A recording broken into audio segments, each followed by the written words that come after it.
کو عذاب کیسے ہوگا؟ اگر کسی کو دفناتے ہی نہیں ہے تو عذاب کیسے ہوگا؟ ہندو تو کیا کرتے ہیں؟ جلا دیتے ہیں. اور یہ ہندوؤں میں جو کانسیپٹ آیا ہے جلانے کا، یہ اسی وجہ سے آیا ہے کہ پہلے جو پیغمبر گزرے تھے ان سب نے اپنی قوموں کو قبر کے عذاب سے ڈرایا. تو جب پیغمبروں کی تعلیمات آہستہ آہستہ مسخ ہوتی چلی جاتی ہیں تو لوگ پھر اپنے نت نئے طریقے ایجاد کرتے ہیں. کچھ تصور تو ہوتے ہیں پرانے، کچھ تعلیمات دماغوں میں ہوتی ہیں. ہندو قوم بھی یہ بات مانتی تھی کہ قبر میں بھی عذاب ہوتا ہے، تو ہندوؤں نے اس کا آلٹرنیٹ کیا نکالا؟ جلا دو. اور جلا کے راکھ کو بکھیر دیتے ہیں وہ، کیونکہ ان کے دماغ میں ایک بات ہوتی ہے کہ راکھ اگر ایک جگہ رہی پوری باڈی ایک جگہ ہوگی، لہذا راکھ کو بکھیر دیا جائے. اپنے لحاظ سے وہ کیوں کرتے ہیں؟ یہ عذاب قبر سے بچنے کے لیے، کیونکہ ظاہر ہے پیغمبر تو پہلے ہر قوموں میں گزرے ہیں نا، تو ان کی کچھ تعلیمات ادھوری تعلیمات، کچھ نظریات، جیسے یہ جو گائے کی عبادت ہندوؤں میں ہے، گائے کی عبادت قرآن میں بھی تذکرہ ملتا ہے. بنی اسرائیل جس قوم میں تھے وہ گائے کو معبود سمجھا کرتے تھے. اللہ نے بنی اسرائیل کو گائے ذبح کرنے کا حکم دیا، بکرے کا نہیں دیا، مرغی کا نہیں دیا. گائے کا کیوں دیا؟ تاکہ ان کے دلوں سے گائے کی عبادت کا تصور نکلے. اور بنی اسرائیل نے بھی گائے کو ذبح کرنے میں کتنے ہیل اور حجتوں سے کام لیا ہے. کیوں؟ کچھ دماغ میں تھا کہ کسی طرح گائے کے علاوہ کسی چیز کو ذبح کر دو، گائے کو نہ کرو. اگر کوئی ہندو اسلام قبول کرے، جس ہندو نے ساری زندگی گائے کے سامنے سجدہ کیا ہو، اور اسلام قبول کرتے ہی آپ اسے کہیں کہ گائے ذبح کر دو، تو تھوڑا سا اس کے دل میں خوف پیدا ہوگا نا. کیا خیال ہے بھائی؟ کہے گا یار ساری زندگی عبادت کی، ایسا نہ ہو عذاب آ جائے. اسی وجہ سے علماء یہ کہتے ہیں کہ جب کوئی غیر مسلم اسلام قبول کرے گا تو صرف کلمہ شہادت کا پڑھ لینا کافی نہیں ہے، بلکہ وہ جس مذہب سے اس کا تعلق ہے اس مذہب کے بنیادی عقیدوں کا نام لے کر اس پہ رد کرے گا کہ میں اس عقیدے کو غلط مانتا ہوں. اگر کوئی عیسائی اسلام قبول کرے تو صرف کلمہ شہادت نہیں پڑھوایا جائے گا اس کی زبان سے یہ نکلوایا جائے گا کہ میں حضرت عیسیٰ علیہ السلام کو اللہ کا بیٹا نہیں مانتا، میں حضرت عیسیٰ علیہ السلام سے مرادیں ماننے کو حرام اور کفر اور شرک سمجھتا ہوں. آ رہی ہے بات سمجھ میں؟ ہندو جب اسلام قبول کرے گا تو ہم یہ نہیں کہیں گے کہ عیسیٰ علیہ السلام اللہ کے بیٹے نہیں ہیں. ہندو کی زبان سے یہ کہلوانے کی ضرورت نہیں ہے. ہندو سے یہ کہلوایا جائے گا کہ میں گائے کو ماں نہیں مانتا، میں گائے کو معبود نہیں مانتا، بلکہ میرے ہاتھ میں اگر کوئی ہندو اسلام قبول کرے میں سب سے پہلے گائے ذبح کرواؤں گا اس سے. یہ گائے ہے، اس کو ذبح کرو جا کے. کیونکہ باطل نظریات نکالنے کے لیے اس کے خلاف قربانی دینی پڑتی ہے. بات پھر بات سے بات نکلتی ہے، لیکن کہنے دو بھائی، یہ جو روحانی علاج والے ہوتے ہیں نا، بات چینل آ رہا ہے وہاں پر، لیکن کیا کریں، ان کی عقیدت دل سے نکالنا بھی بڑا مشکل کام ہے. ان کی عقیدت جو آج کل جنہوں نے یہ دھندے شروع کیے ہوئے ہیں. ایک صاحب نے روحانی پیر سے میرے بیانات سن کے بدعت گئے. وہ روحانی پیر جو تھے نا، ان کے ٹوپی ڈرامے جو آج کل ہوتے ہیں، اللہ اللہ کرنے کے لیے، اللہ کی محبت کے لیے تو اللہ کا ذکر کوئی نہیں کرتا. ہمارے جو بزرگ ہیں، مشائخ ہیں، جو حقیقی اہل حق ہیں، وہ اللہ کا ذکر کیوں کرواتے ہیں؟ اللہ کی محبت پیدا کروانے کے لیے. اور روحانی والے کرواتے ہیں آپ کے مسائل حل کروانے کے لیے. یہ پڑھ لو تو یہ ہو جائے گا، یہ پڑھ لو تو یہ ہو جائے گا، بچی کی شادی ہو جائے گی، یہ ہو جائے گا. تو ایسے ہی کسی روحانی بابا سے کسی کا تعلق تھا، میرے بیانات سن کے اس نے وہ تعلق ختم کر دیا. تو وہ جو روحانی عامل تھا نا، اس نے کہا میں تجھ پر اتنے منتر پڑھوں گا کہ تیرا نقصان ہو جائے گا، اور 24 گھنٹے کے اندر اندر دیکھ تیرے ساتھ ہوتا کیا ہے. 24 گھنٹے کے اندر اندر ہوگا جو کچھ ہوگا. اب یہ بیچارہ تھوڑا سا گھبرا گیا. اس کا میرے پاس فون آیا کہ وہ اتنے، ان کے ہاتھ میں 10 لاکھ جنات ہیں ان کے قبضے میں. 10 لاکھ تو کیڑے مکوڑے نہیں رکھ سکتا آج کوئی، چیونٹیاں نہیں پال سکتا، جنات 10 لاکھ پالے گا، اور اس کو بوتل میں بند. کمال کی بات، یہ جن ہی کیا جو بوتل میں آ جائے میرے بھائی، یہ جن ہے جو بوتل میں آ گیا. تو ڈھکن لگا دیا اوپر سے. تو جو ہے ڈرامے بازیاں، بنیان سنگ سنگ کے، ناپ کے، پہلے ناپی تھی اتنی بالش تھے، اب ناپا تو ایک بالش زیادہ نکل رہا ہے، اس کا مطلب کچھ کیا ہوا ہے. بار بار کہتا ہوں، جن کا کسی کے بنیان اور پجامے سے کوئی تعلق نہیں ہے. جو بنیان سونگ رہا ہے نا، لگایا کرو ایک کھینچ کے تھپڑ اس کے، میں الو بنا رہا ہے. لیکن ہوتا کیا ہے، جب آپ ان کی محفل میں جاتے ہیں تو آپ پہ مسمرزم ہو جاتا ہے. آپ عقیدت میں ان سے متاثر ہوتے ہیں تو پھر یہ جو آپ کو دکھائیں گے آپ کو نظر آئے گا. متاثر ہی نہ ہو کچھ بھی نہیں ہوگا. ہم کبھی بیٹھے تو ہمیں تو کچھ نہیں ہوتا. ایک عامل تھے 20 سال پہلے, ہمارے ایک شاگرد کو انہوں نے جن دکھائے, 5-6 جن, دھواں نظر آ رہا ہے, یہ جن ہے, ہا کر کے دکھا دیا. تو اس نے کہا استاد جی آپ چلیں آپ کو بھی دکھائیں گے. میں گیا, مجھے کچھ نظر نہیں آ رہا. میں نے کہا مجھے تو کوئی دھواں نظر نہیں آ رہا, کچھ بھی نہیں. اس نے کہا دیکھنا ان کو رات کو آئیں گے جنات, میرے بارے میں پیش گوئی کی. میں رات خراٹے لے کے سویا ہوں, صبح خراٹے لے کے. اس دن اتنی اچھی نیند آئی, اس سے پہلے کبھی آئی نہیں تھی. نہ رات کو نظر آیا نہ دن کو نظر آیا. تو یہ نفسیاتی اثر ہوتا ہے تو وہ متاثر ہو جاتا ہے. اور یہ ہندو اس کام میں زیادہ ماہر ہیں, یاد رکھو. پادری تو اس سے بھی زیادہ ماہر ہیں. پادریوں کے پاس جاؤ, آپ کو ایسی چیزیں دکھائیں گے کہ آپ حیران ہو جاؤ گے. ایک پادری, ہم بچپن میں جہاں میں نے بچپن گزارا ہے وہاں ایک پٹھان تھا نابینا. ہم نے اپنے استاد سے پوچھا کہ یہ نابینا کیوں ہو گیا, پیدائشی ہے یا کیا؟ انہوں نے پھر واقعہ سنایا کہ یہ حج کرنے گیا تھا, اس کا پاسپورٹ ویزا بٹوا سب گم گیا, اور اس میں بہت پیسے بھی تھے اور ڈاکومنٹ بھی بہت قیمتی اس کے ڈاکومنٹ تھے.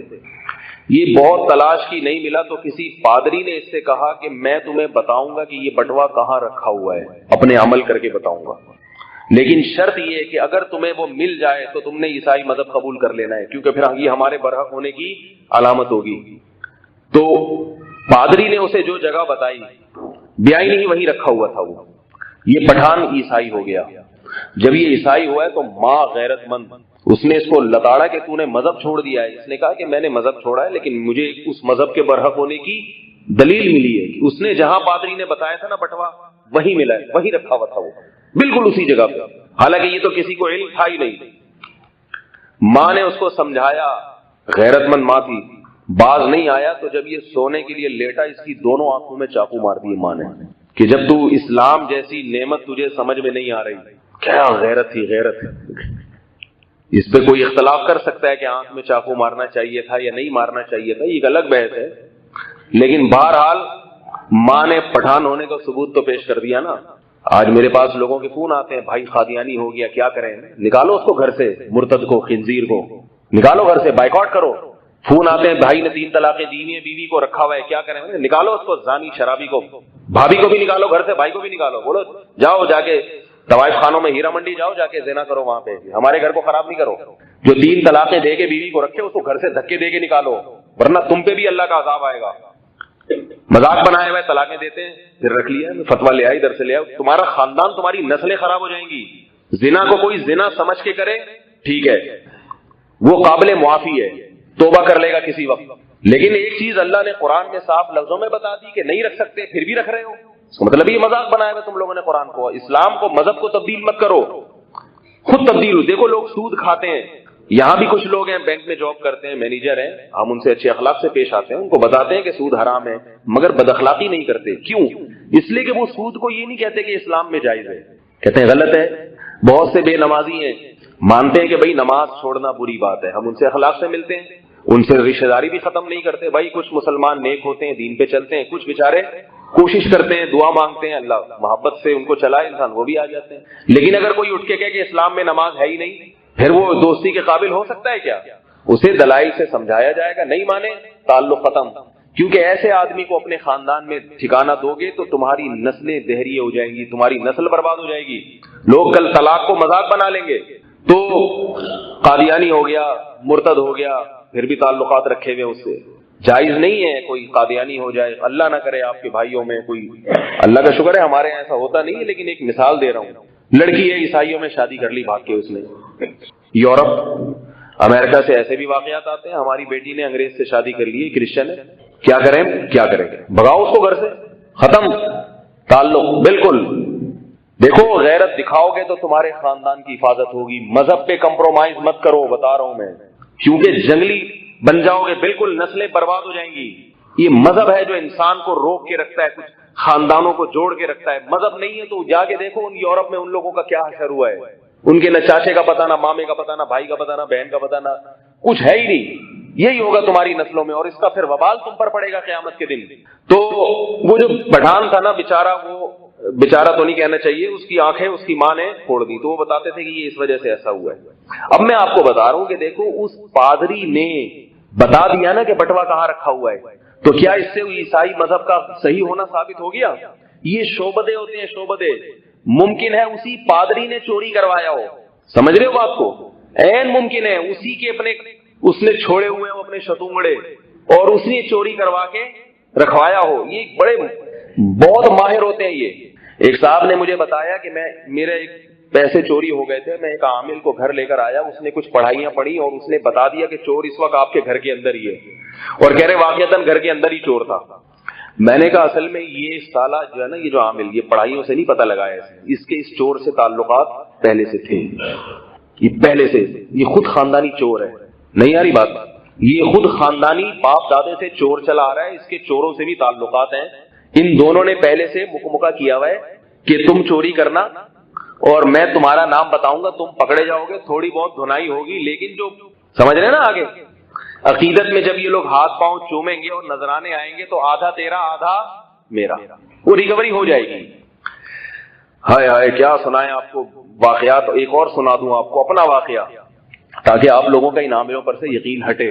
اپنا واقعہ، میں نے جب دوسری شادی کا ارادہ کیا معذرت کے ساتھ، واقعہ اسی قسم کا ہے تو کیا کریں، تو میری والدہ نے بہت کوشش کی کہ میں یہ کام نہ کروں، ہر طرح سے سمجھایا، محبت سے بھی، یہاں تک کہ بددعائیں لینے پر آ گئے.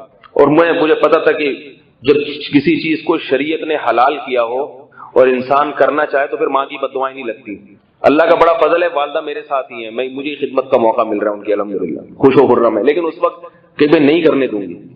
جب ہر طرح سے انہوں نے دیکھ لیا کہ اس پہ قابو نہیں پایا جا رہا، یہ پکڑائی میں نہیں آ رہا، تو کسی نے کہا کہ شیر شاہ پہ ایک بزرگ بابا بیٹھتے ہیں،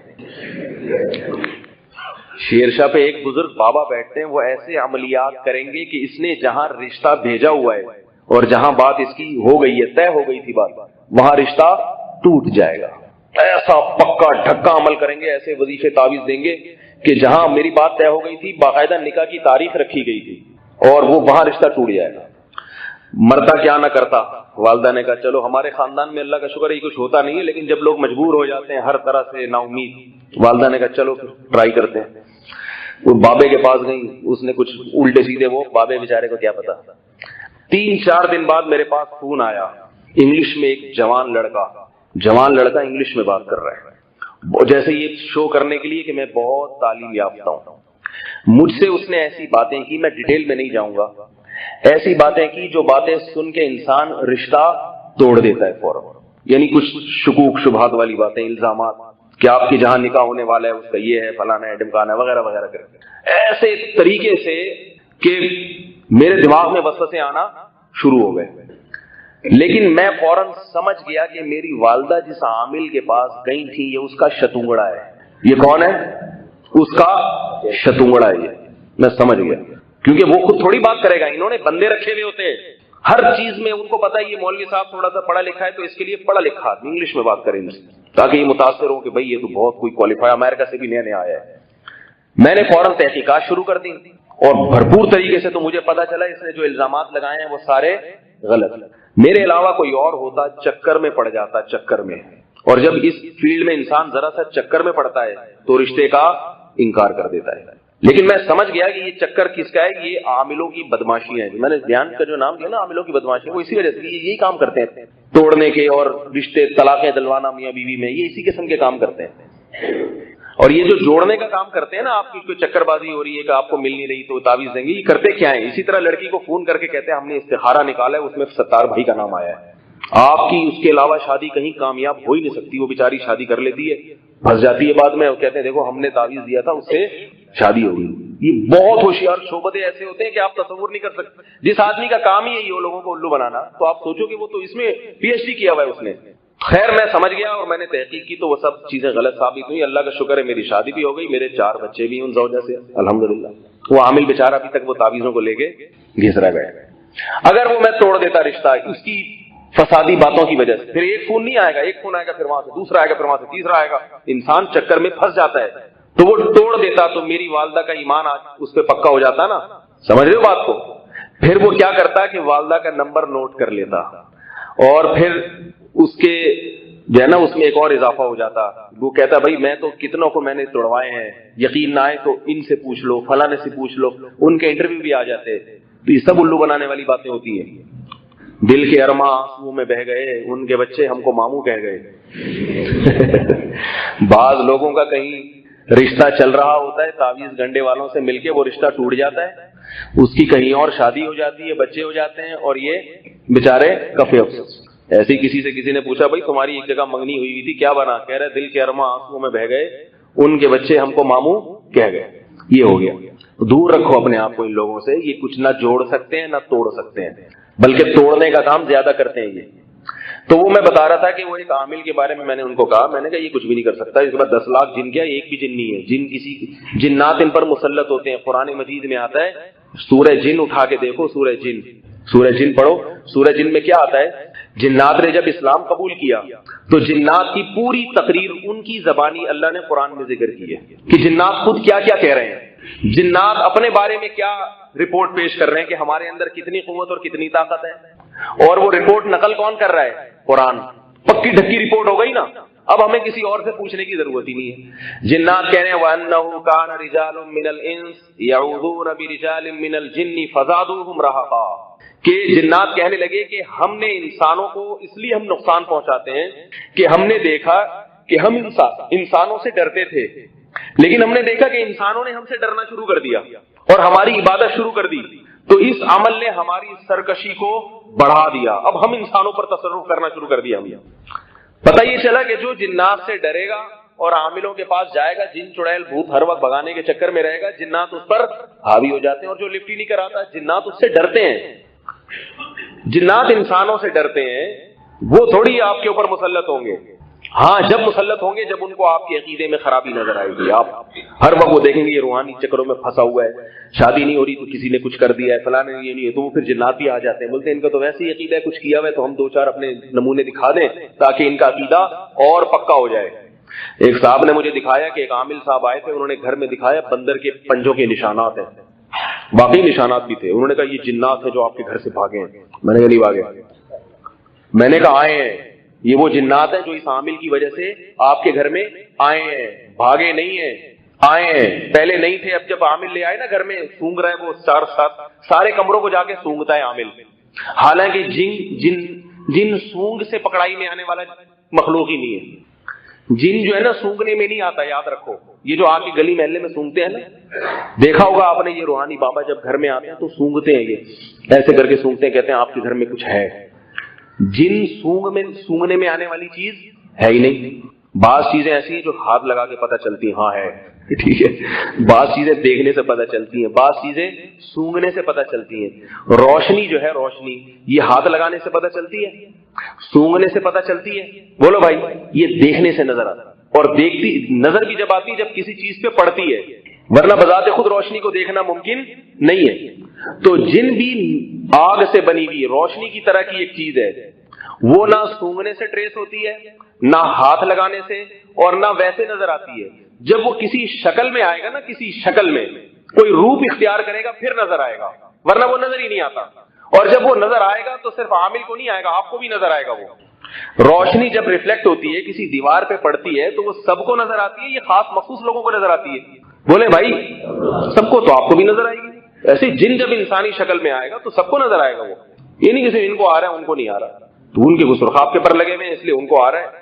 اگر اس کو آ رہا ہے آپ کو نہیں آ رہا تو اس کا مطلب یا تو اس کا دماغی توازن خراب ہے یا آپ میں کوئی ٹیکنیکل فالٹ ہے، کیونکہ ایک چیز موجود ہے اس کو آ رہی ہے آپ کو نہیں آ رہی، تو یا تو آپ کی آنکھوں خراب ہے یا آپ صحیح ہو، اس میں کوئی فالٹ ہے۔ اور آپ الحمدللہ سب صحیح ہیں، فالٹ اس میں ہوتا ہے جس نے پڑھائیاں پڑھی ہوئی ہوتی ہیں، اس کو نظر آ رہا ہوتا ہے۔ تو خیر میں جلدی سے بات کی طرف آتا ہوں۔ تو میں نے ان کو یہ کہا، وہ ان کو عامل نے دھمکیاں دینا شروع کر دی، میرے پاس 20 لاکھ جنات، میں یوں کر دوں گا، میں یوں کر دوں گا۔ اب میرے بیانات سن کے پکے تو ہو گئے تھے وہ، لیکن پھر بھی ایک خوف تھا ان کے دل میں، خوف تھا کہ پتہ نہیں کیا ہو جائے گا نا۔ مجھے فون کیا، میں نے کہا اگر یہ خوف رہا نا تو اس کے کرنے سے کچھ نہیں ہوگا، آپ کے اپنے خوف سے آپ مر جاؤ گے۔ خوف تو اپنا خود بخود لاشعور میں نے کہا اس کا حل یہ کہ آپ اس کو دھمکیاں دینا شروع کر دو۔ بھائی بنی اسرائیل کو اللہ نے کیا حکم دیا؟ گائے ذبح کرو نا، تاکہ ان کے دل سے ماں جو گائے کی ممتا ہے نکلے۔ اللہ نے ممتا صرف ماں کے لیے بنائی ہے۔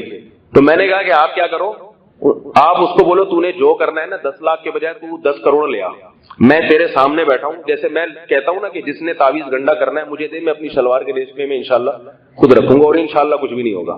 تو اسی وجہ سے کچھ الحمدللہ ہو ہی نہیں رہا. ٹھیک ہے، تو اثر جب آپ اثر ہی نہیں لوگے تو کچھ بھی نہیں ہوگا آپ کے اوپر. کچھ دن پہلے ایسا ہوا کہ دو مہینے پہلے، جب یہ سردیاں شروع ہونے سے پہلے، مجھے رات کو نیند اڑ گئی تھی، نیند ہی نہیں آ رہی تھی رات کو، بہت پریشان ہو گیا، دماغ میں خشکی ہو گئی، کیا ہو گئی، پوری رات کروٹ بدلتا رہتا، نیند نہیں آتی. میں نے کوئی علاج بھی نہیں کیا، اس لیے کہ پہلے کوشش کرنی چاہیے تاکہ نیچرل طریقے سے ایک چیز صحیح ہو جائے. لیکن اس کا نقصان ہو رہا ہے کہ مدرسے میں پڑھائی کا نقصان، دن میں پھر سونا پڑتا تھا، دن میں سوئیں گے تو ظاہر کام کیسے ہوں گے. بہت پریشان ہو گیا. ایک مولانا صاحب سے میں نے ذکر کیا، میرے بہت قریبی دوست ہیں، جامعۃ الرشید کے استاذ بھی ہیں اور مفتی بھی ہیں. میں نے ان سے کہا کہ بھائی بہت مسئلہ ہے، 2-3 مہینے ہو گئے، نیند کی بڑی پرابلم ہو رہی ہے، نیند نہیں آتی، بستر پہ لیٹو نیند غائب، اور فجر کے بعد سو تو آ جائے گی نیند. تو انہوں نے کہا دیکھو بھائی مسئلہ یہ ہے کہ آپ نے اتنے بیانات کیے اور آپ کی اتنی شہرت، عاملوں کے خلاف بھی اتنا کچھ آپ نے بولا ہے، تو شاید کسی نے کچھ، یہ خناس مولویوں کے دل سے بھی نہیں نکلتا، بتا دوں میں، یہ جب ایک دفعہ دماغ میں یہ خناس داخل ہو جائے نا، اس کو بڑا مشکل ہے نکالنا. کہہ رہے آپ اتنا کچھ علماء یعنی عاملوں کے خلاف بول رہے ہو تو کچھ تو تھوڑا بہت کچھ اثر ہو گیا ہوگا، جادو ودو ہو گیا ہوگا. لہذا ایک بزرگ ہیں ان کے پاس میں آپ کو لے کے جاتا ہوں، وہ دم کریں گے انشاءاللہ سب سیٹ ہو جائے گا. اب آگے ذرا پروگرام سنیں دلچسپی کے ساتھ. میں نے کہا کیوں، وہ کیا پڑھیں گے؟ میں نے کہا دیکھو ایک تو بزرگوں کی محفل میں ہمارے بزرگ ہیں، اکابر ہیں، حضرت پیر ذوالفقار نقشبندی دامت برکاتہ العالیہ، حضرت حکیم اختر صاحب کے سلسلے کے بزرگ ہیں، لاہور میں ہمارے بڑے بڑے اکابر ہیں، بزرگ ہیں، وہ تو ان کی تو محفل میں ویسے ہی سکینت، ان کی تو ہم خاک کے برابر بھی نہیں. وہ اگر پڑھ کے دم بھی کر دیں یہ مشائخ، یہ بزرگ، تو ظاہر ہے ہمارے دم پھونک سے زیادہ اللہ نے انہیں طاقت رکھی. اور میں نے کہا آپ بھی انہی بزرگ سے کسی سے بیعت ہو، آپ پھونک مار دو، تو آپ کی پھونک کو میں مانتا ہوں، لیکن آپ جس بزرگ کا نام لے رہے ہو نا وہ یہی پھونکوں والے بابا، ان کو میں نہیں مانتا، آپ مانتے ہو گے. کہہ رہے ایک دفعہ چل کے تو دیکھو. میں نے کہا نہیں بھائی یہ نہیں ہو سکتا. میں نے کہا اچھا ان کی پھونک میں کیوں ہے یہ دم، اس کی وجہ کیا ہے؟ تو انہوں نے کہا کہ انہوں نے 40,000 مرتبہ سورہ فاتحہ کا عمل کیا ہے، 40,000 مرتبہ. اس لیے وہ جب فاتحہ پڑھتے ہیں نا تو ایک ٹیکنیکل قسم کا اس میں 40,000 دفعہ پڑھا. دیکھو وہ بزرگ وہ کہہ رہے تھے، میں نہیں مان رہا ان کو، جو بزرگ ہیں ان کی تو احترام واجب ہے. میں ان بزرگوں کو کہتا ہوں جو بزرگ ہیں نہیں، روحانیت کے نام پہ بزرگی کا لیبل لگا کے بیٹھے ہوئے ہیں. بزرگ وہ ہوتا ہے جو اللہ کی محبت لوگوں کے دلوں میں پیدا کرے، جو اللہ کا ذکر کروائے، وہ جو اللہ اس کے رسول صلی اللہ علیہ وسلم نے بتایا ہے، اللہ کی محبت، گناہ چھڑوائے اللہ کی، یہ ہوتا ہی بزرگی. یہ دم درود کا بزرگی سے کیا تعلق ہے؟ یہ کام پنڈت اور ہندو عیسائی بھی کرتے ہیں، آپ جاؤ وہ بھی آپ کو پلیتے لکھ کے دیں گے، وہ بھی کرتے ہیں یہ کام. تو میں نے کہا جی انہوں نے 40,000 مرتبہ اگر ایک مجلس میں بیٹھ کے سورہ فاتحہ پڑھی ہے، تو اس زمانے میں لوگوں کے دماغوں میں اتنی قوت نہیں ہے کہ ایک مجلس میں 40,000 دفعہ بیٹھ کے کوئی چیز پڑھے اور دماغی توازن صحیح سالم رہے. اس میں ٹیکنیکل فالٹ پیدا ہوتا ہے. میں نے کہا آپ کر کے دیکھ لو، آپ اتنے ذہین جوان، آپ کر کے دیکھو، آپ جب اٹھو گے نا تھوڑی سی سیٹنگ آؤٹ ہوگی آپ کی. تو میں نے کہا جب آپ کی ایک دفعہ ٹیکنیکل جو ایک قدرتی سیٹنگ تھی، کمپنی کی طرف سے جو ایک سیٹنگ تھی، جب وہ آؤٹ ہو گئی تو آپ کو کچھ نہیں بھی ہوگا تو نظر آئے گا. میں نے کہا میں ان کے پاس جاؤں گا، وہ فوراً بولیں گے ان پر کسی نے کچھ کیا ہوا، مجھے کچھ نظر آ رہا ہے. میں نے کہا اس لیے کہ ان کا تو بیچاروں کا ہو گیا حساب کتاب خراب. یاد رکھو ہمارے اکابر جو کرتے تھے نا ایک مجلس میں 40,000 بیٹھ کے ذکر، ان میں اعصابی قوت بے پناہ تھی. بعض لوگ میرے بیان پہ اعتراض کرتے ہیں کہ کیا ایک مجلس میں اتنا ذکر کرنا ممکن ہے، مگر آج کے لوگوں کے لیے ممکن نہیں ہے. وہ اکابر تھے ہمارے. میرے شیخ حضرت مفتی رشید احمد صاحب رحمۃ اللہ علیہ، ان کے والد صاحب ایک مجلس میں 30,000 مرتبہ لا الہ الا اللہ کا ورد کرتے تھے، اللہ کی محبت پیدا کرنے کی. ان میں اعصابی قوت تھی بہت زیادہ. حضرت عثمان نے ایک رات میں ایک رکعت میں قرآن ختم کیا ہے. آج کوئی کر سکتا ہے بھائی؟ کوئی کرے گا تو اس کے گھٹنے سلامت رہیں گے. تو میں آج کی بات کر رہا ہوں آج. اور اگر کر سکتا ہے تو پھر وہ یہ کام نہیں کر رہا ہوتا، وہ پھر کچھ اور کر رہا ہوتا. تو میں نے کہا کہ دیکھو 40,000 اگر ایک مجلس میں یہ کیا ہے تو دماغی توازن کی سیٹنگ آؤٹ. مجھے کیا پتا کہ یہ خود ان کو کچھ صحیح بھی ہے یا نہیں ہے. اور اگر الگ الگ مجلس میں کیا، میں نے کہا ہم نے 80,000 دفعہ کیا ہے. پھر اگر الگ الگ محفل میں 40,000 دفعہ انہوں نے سورہ فاتحہ پڑھی ہے تو ہم نے 80,000. کیوں؟ بچپن سے لے کے اب تک نمازوں میں سورہ فاتحہ ہماری کاؤنٹ کی جائے